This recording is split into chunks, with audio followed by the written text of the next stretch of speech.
The Scar begins with a ship called the Terpsichorea. It sails from the city of New Crobuzon across the swollen ocean toward a distant colony named Nova Asperium.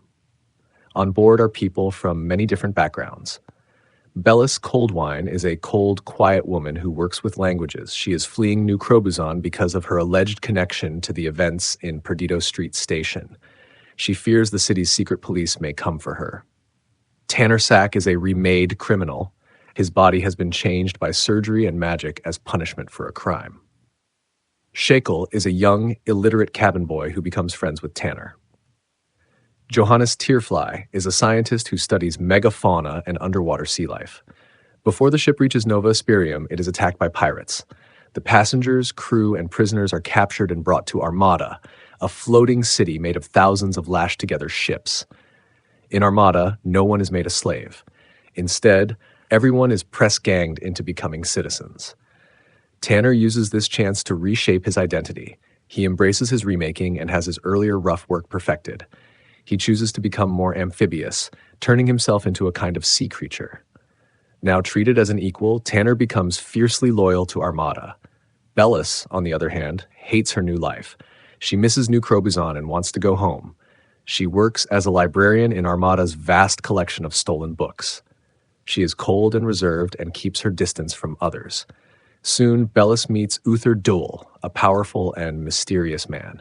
He is bodyguard to Armada's leaders, a pair known as the Lovers, who are scarred and deeply secretive. For his own reasons, Duel pulls Bellis closer into the city's affairs. At the same time, Bellis becomes involved with Silas Fennec, a new Crobuzonian spy. Silas reveals that the Grindalo of the Cold Claw Sea are planning a war on New Crobuzon. He had been on his way home to warn the city and possibly save millions, but was captured by Armada.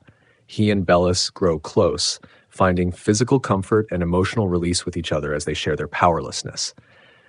While Shakel is learning to read with Bellis's help, he finds a strange book in the library. He brings it to Bellis. She realizes it is the book the Lovers need to summon a mythical sea creature called the Avance.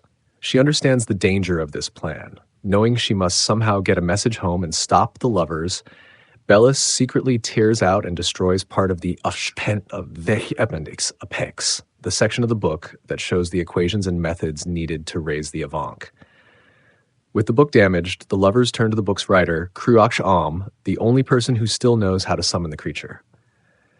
Armada mounts an expedition to his island home, which is a terrifying place inhabited by the Anaphili, a deadly race of mosquito people who drink blood. Bellis, Tanner, Uther Duel, and others travel with the Lovers to the island. After dangerous encounters, they find Am and get the knowledge they need. While on the island, Bellis uses the moment away from Armada's control to send a secret message home, warning of the coming Grindalo invasion. When they return, Armada successfully summons the Avanx. The creature is enormous, several miles long, and incredibly powerful. The Lovers' true plan is revealed. They want to use the Avanx's strength to pull Armada quickly across the swollen ocean in search of the Scar. The Scar is a place at the edge of the world, where reality breaks down and possibility becomes unstable. The Lovers believe it is a wound in the world, where anything is possible, where the rules of chance, time, and identity can be reshaped. They want to reach it and unlock its ultimate power. As Armada races toward the Scar, many threats arise. Silas Fennec's lies catch up with him. His actions bring the wrath of both the New Crobuzon Navy and the inhuman fury of the Grindalo. Battles erupt. The city is terribly damaged. Civil war breaks out between different factions inside Armada. Despite the chaos, Armada pushes forward. Near the Scar, strange things start to happen. The normal laws of the world no longer apply.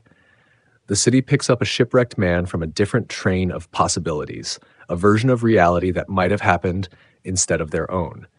He warns that he saw Armada fall into the Scar, and everyone died. This warning spreads fear. Some want to continue the journey. Others want to turn back. A mutiny begins. Uther Duel then reveals his true intentions. He has been manipulating events all along. He carries a strange weapon called the Possible Sword, which can split into many versions of itself and act in different ways. Duel admits that he never truly followed the Lovers. He believes that going into the Scar would destroy the city. He stops the lovers and helps turn the city away from disaster. Armada turns back from the Scar. The lovers lose control. New leaders take over, including the vampire Brucolac. Though the city is deeply wounded, it survives. It returns to its life of quiet piracy on the open ocean. Tanner Sack is fully transformed now. He accepts his new form and new life. He is happy and proud of who he has become. Bellis, however, feels used and bitter. In the final chapter, she writes another letter home. She realizes how much she had been manipulated, especially by Uther Dúil.